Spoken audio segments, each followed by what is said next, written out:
to Broken But Glorious! Hulk Hogan, Hollywood Hulkster, whatever they call you, I'm coming after you, you coward!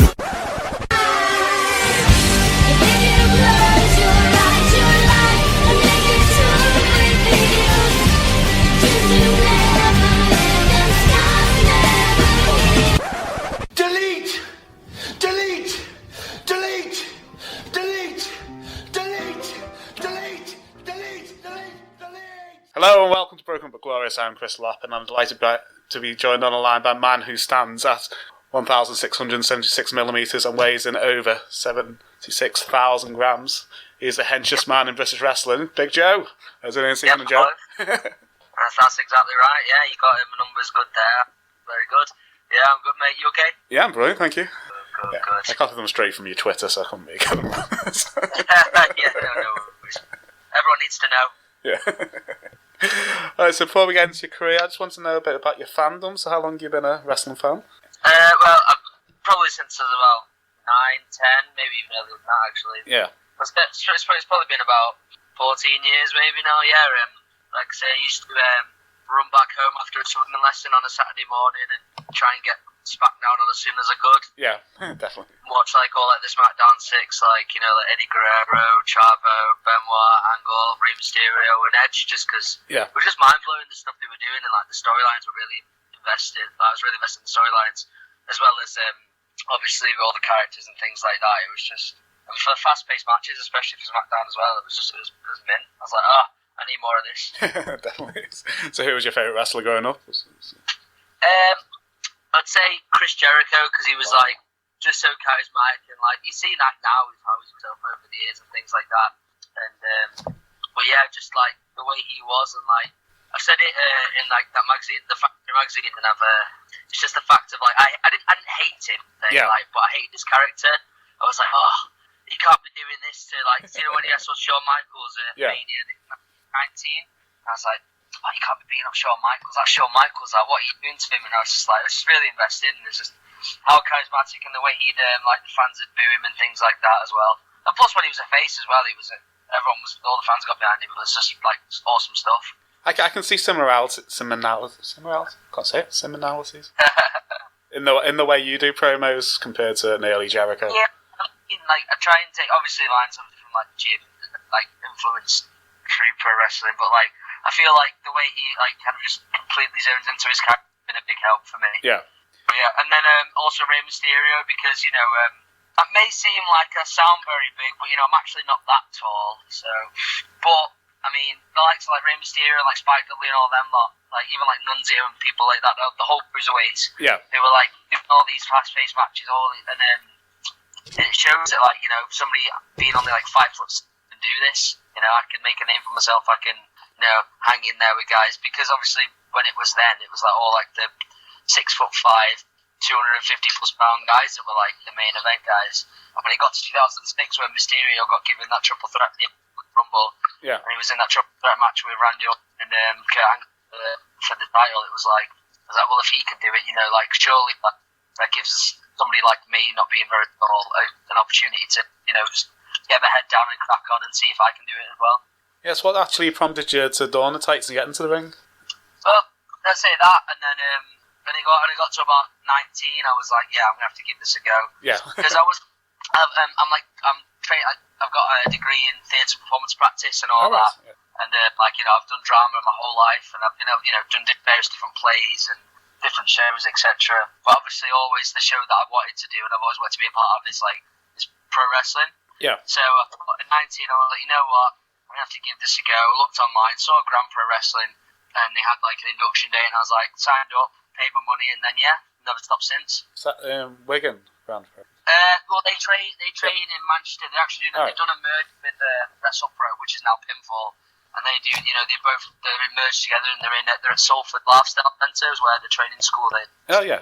Well, yeah. No, it's good. The fact I've had where I started, because I train at 3 different schools now. I'm at NGW on a Tuesday underneath Wrestle Pro, Pinfall Pro now under Sam Bailey, and then I go to Fighting Spirit on a Thursday. That's Wednesday on Thursday under James Drake and Zach Gibson. So I'm just trying to get a wealth of knowledge especially like while I'm kind of picking up some steam on the scene, you know, like throughout this year, and like obviously for the last few years I've been wrestling, so it's like just trying to get as much knowledge as I can to keep myself going and keep pushing myself forward to try and get myself more out there. You couldn't really ask for like 4 better trainers than the 4 you Oh god, yeah. I mean, like the fact that I've been able to meet so many people, like I'll always go to like Tyson T-Bone for advice, Chris Ridgway, people like that. Like I'm really close to people like that I consider like my friends. So I can go to them for advice as well as like, you know, still be under them and learn like through their advice and their critiques and things like that as well. So I've managed to circle like I kind of surround myself with that many like minds through British wrestling. It's really I'm in a very good position to be in at the moment, and I'm very looking forward to the future. So when you started training, was there a wrestler you wanted to try and mould your style around? I mean, like. When I first started, I was mainly doing like high flying stuff because I was smaller. Yeah. But in the back of my mind, like I'd always thought, like I could do the moves, and you never know. Like I still keep up with that type of style as well as like trying to round that performance through like, you know, more of a technical style and things like that, just to keep myself fresh and not just pinpoint myself as a character. Because my character does kind of like take the forefront of my wrestling, but. You know, like just make me as like a performer in general to have all those different kind of styles like within my repertoire, I think would be more beneficial.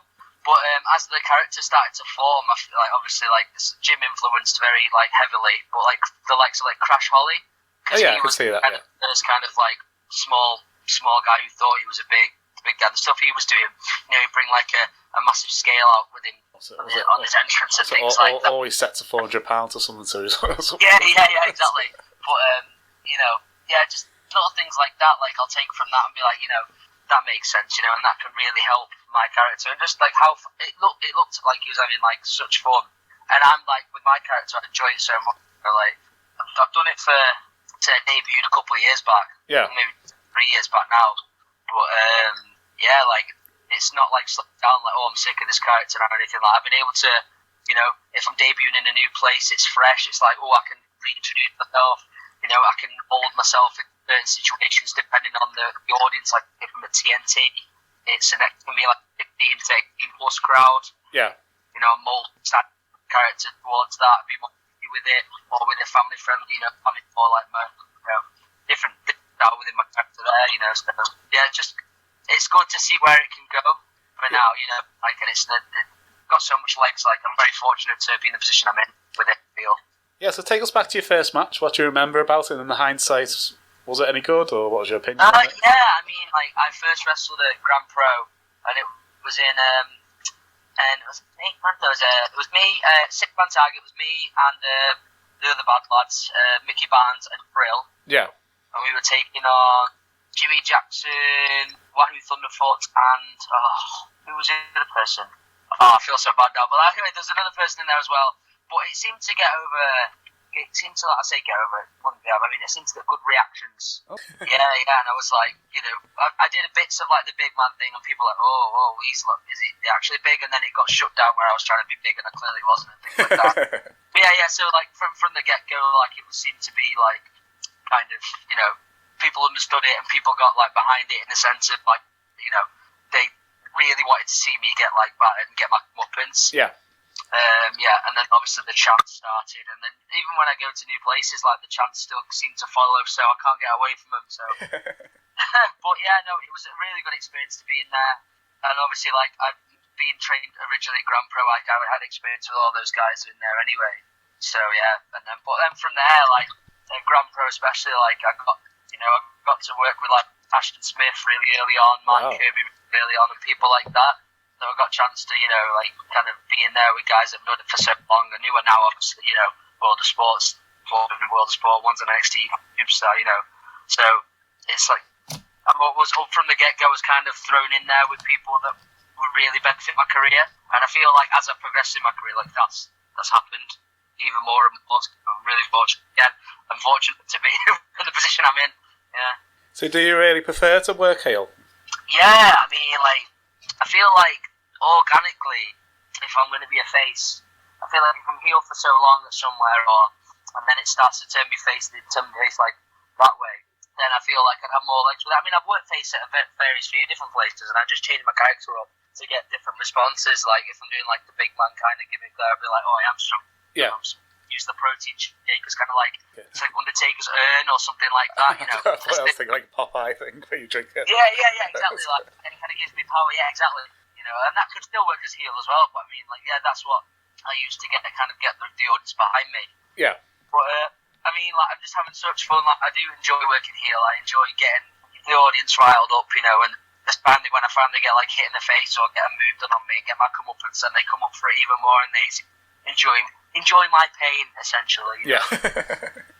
And where did calling people dweebs come from? That's something. I don't know. I mean, seems to be my kind of staple word now, doesn't it? Really. Yeah, it's like. I like have a look. I watch a lot of different things on YouTube. Like, there's a guy, Bro Science. He does different things and says different things like that. Yeah. But I'm not too sure. Do you know what? I can't even remember. But I was trying to think of a specific word to call people to show that, like, I feel like I'm bigger. Yeah.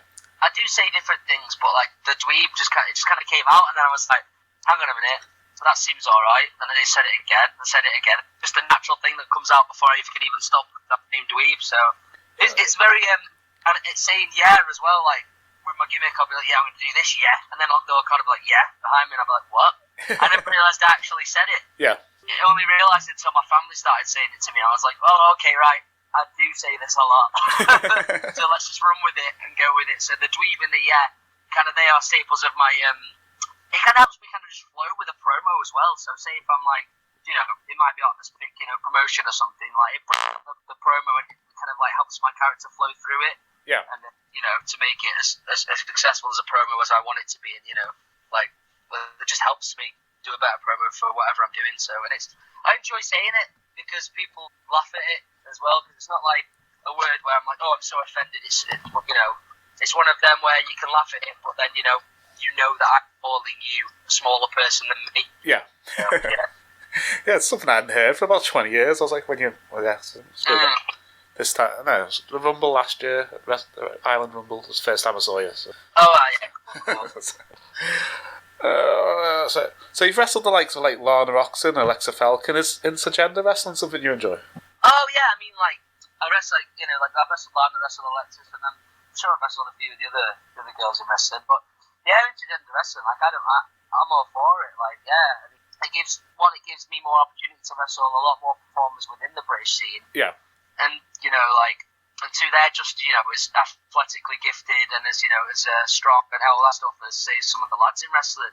I mean, and plus it kind of, like, it weights out a card as well, so you're not just restricted to, you know, here's a singles match with two male wrestlers and here's a singles match with two female wrestlers. It intertwines it all and then gives the audience a chance to be like, oh, this is unexpected, oh, I don't know if this is happening, what's going to happen next. I'm not saying that a sense of, oh, it's going to be like, you know, unexpected of what's going to happen within the match, but I mean, you know, that shows that anything's possible on a wrestling card. Yeah, definitely. You know, like, that could be with storylines, that could be with promos, that could be with anything of that sort. But, I mean, the match I had with Lana, I thoroughly enjoyed. I mean, just my character with her, the way that she did her character as well. It's not even the fact that she's it's a male versus female. It's the fact that I could, you know, work my character with her character and get really good responses. And plus, she knows her stuff. I feel like she's one of my favourite performers in general anyway. So, yeah, like, it's just good fun. And then I'm really good friends with Alexis as well, like, so seeing her and getting a chance to, like, wrestle her as well, like, just, I get to wrestle more with my friends, so I'm all for it. Do you think going down a comedy route with intergender wrestling could be the best way to change people's perception on it? Not really. I mean, people's perceptions are their opinions of what it is. You know, like, that's fine. They do what they want to do, whatever. But I think that's just my stick. Yeah. You know, like, I feel like I can out-offer comedy, and it's just the fact that if it's the female, you know, that's just another, you know, kind of like feather to the bow of what my character can go through or you know, wrestle. I think with intergender wrestling in general, it is what it is, and it should be enjoyed regardless. I feel like it's one performer wrestling another performer, and that's how it should be seen. So, you know, as long as it just keeps happening within different promotions, I mean, surely, like, people will just be like, okay, this is just one wrestler another wrestler to be who determine who is the best wrestler, and that's how it should be. I feel, in my opinion. Yeah, I think it's slowly getting that way. Yeah, and I'm all for it. You know, like it's just like more people to wrestle, more people to kind of work with. So I don't see what the issue is really. My name's Connor Klein. I'm Ryan Lloyd. I'm Arjuni Silver. I'm Andy Knox. And we're Paradox, and you're listening to Broken But Glorious. Sick! Paradox! And you've got some huge matches coming up. So on the 19th, you're facing Eddie Ryan. You've recently appeared for NXT UK for Gen Wrestling. Oh yeah, no, it's good that I've tried to. I know I'm progressing out there a bit more. Unfortunately, you've given me some really good opportunities to wrestle with. Or wrestle with my mate, like a really good friend of mine, Joe Nelson. Yeah. But Eddie Ryan, I've never wrestled him before. He's from a different part of the UK, so it's a good chance to kind of out with him and see what happens within the match. And then because he's got the size, he's got like a good build. He's very good at wrestling as well. He's got he's very good at what he does. So I'm ready to just kind of see what we can do, what we can mesh together, and have a really good match. Yeah, I'm really looking forward to that. And then you're appearing at Future Shock at the For the Love of Wrestling event in an 8-man tag, where you're going against absolute legends. So. The fact that I've got a chance to wrestle the likes of the Hurricane and then Hacksaw Jim Duggan within the space of 2 months is very mind blowing for someone like me. I mean, like, it shows that people especially with Feud Shock, I'm very appreciative of what Feud Shock have done for me so far, and how they're using me and things like that. I mean, the fact I get to wrestle two WWE legends from different eras as well, and then kind of work off them and see how my style fits with their things. So I'm just looking forward to it. I can't wait to wrestle two of the people that I grew up like watching as well. So I want to wrestle one of them, and that was everything I wanted it to be, and it was a really good match. And then both sides when I wrestled Shane, he seemed to really enjoy it, and then. So I'm looking forward to it. And then I get to wrestle with T-Bone, who I've never had a chance to really do much with. He's on my team as well. And then also I get to wrestle a lot of future regulars like Danny Ho, Chris Egan, and the future champion now with John McGregor. And then they're guys who are, the more matches I have with them, the more we can branch out in what we can do. So I'm really looking forward to that. Yeah. Plus, it's another stage for Future Shock as well, in Liverpool, so we'll see what happens. Yeah, I'm absolutely gutted because I'm going on the Sunday and this is on the Saturday. You'll miss out on me and Hacksaw Jim Duggan coming to blows, so I'm sure some videos will come out and things like that. Yeah. But yeah, no, really looking forward to that. Yeah, so it's For the Love of Wrestling. It promises to be one of the biggest dedicated wrestling events with legends like Undertaker, Bret Hart, Jericho, Flair. Everyone. Are you hoping to get a chance to look around the convention and maybe meet some of the legends? I mean, if I can, maybe I'll have a look around. But I feel like I'd like to meet if anyone get a chance, because there's quite a few different people wrestling on the events that we've got. Tennille Dashwood wrestling with she's in a triple threat with Lana and Alexis Falcon. Yeah.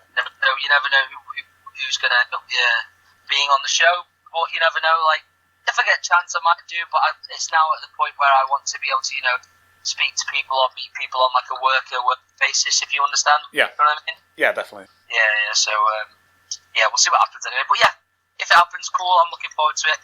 Even if it's just trying to fit their brains and see, see how their career and their mindsets have kind of put them in the path they have, you know what I mean, and how, what I can do to improve or further my career. Cool. And then on 5th of May, you're appearing at Wrestle Island in Wallasey. Yep. You've been in a feud with Matt Brooks the last couple of shows, so tell us a bit about the history of this feud. Well, I mean, Matt Brooks, that Steve, you never know what he's up to. But no, me and Matt, he just seems to keep getting the up hand on me. And I've tried a lot of things, to be honest, to shut him up, because I'm sick of him sick of all this singing. I'm sick of the way he thinks he's got a better body than me when he clearly hasn't. But yeah, there's been a lot of back and forth, and there's been a lot of different stipulations. Like we've had a mixed tag thrown in there, we've had a normal tag team thrown in there where Jill's been on my side, and then and things like that. But it needs to get to a point now where I need to show him who's the big guy for good, really. So we'll see what happens. Yeah, you had was it 2 out of 3 photos as well, wasn't it? Was it? Yes, it was a pose off, a sing off, and the rest of the match. Yeah. that guy. He's got a good voice, fair enough to him, but you know, I wasn't ready for that. I was too focused on the pose off, which I clearly won definitely anyway. As you can see, I've got a better build than him. I am better than him in the gym as well. Mm-hmm. And I was too pumped up from the pose off, and he seemed to get the better of me.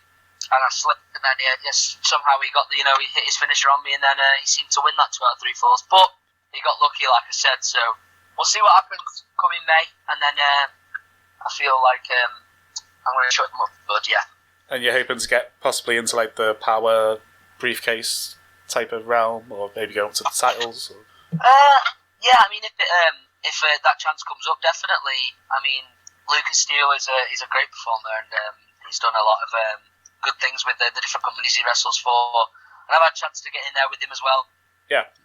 One of the Proving Ground shows that I've been on, and I enjoyed it, thoroughly enjoyed it. So if that opportunity comes up, then surely, definitely, I'll definitely be up for that. But you never know who might step up next to challenge the biggest henches guy in British wrestling. So we'll see what happens. Yeah, I'm looking forward to seeing where this feud goes. I think I've really enjoyed it so far. Definitely, yeah, no, me too. And on a personal note, like the fact I get to wrestle Matt a lot is a good laugh. And I know we get up our matches, depending on where we are, what we're doing, what the stipulation is, so we can add more legs to our performances that we have. So it's good to wrestle him, and then it's good to see where we can build up on the matches. Yeah. Yeah, so thoroughly enjoyed it. Yeah, it's very good. It's really, really fun. So 2 matches have been announced so far. So Lucas Steele doing his first defence against former champion Sean Only and Warren Banks. So two big men for Steele's first defence. So that should be really good. Yeah, definitely. Really looking. And then Sugar Dunkerton and Sam Bailey will face off. So that'll be another great match, I think. Definitely. I've wrestled both of them, and both of them are great performers. Yeah, Sugar seems to have really took off on the British scene at the moment. He seems to be great everywhere he goes. So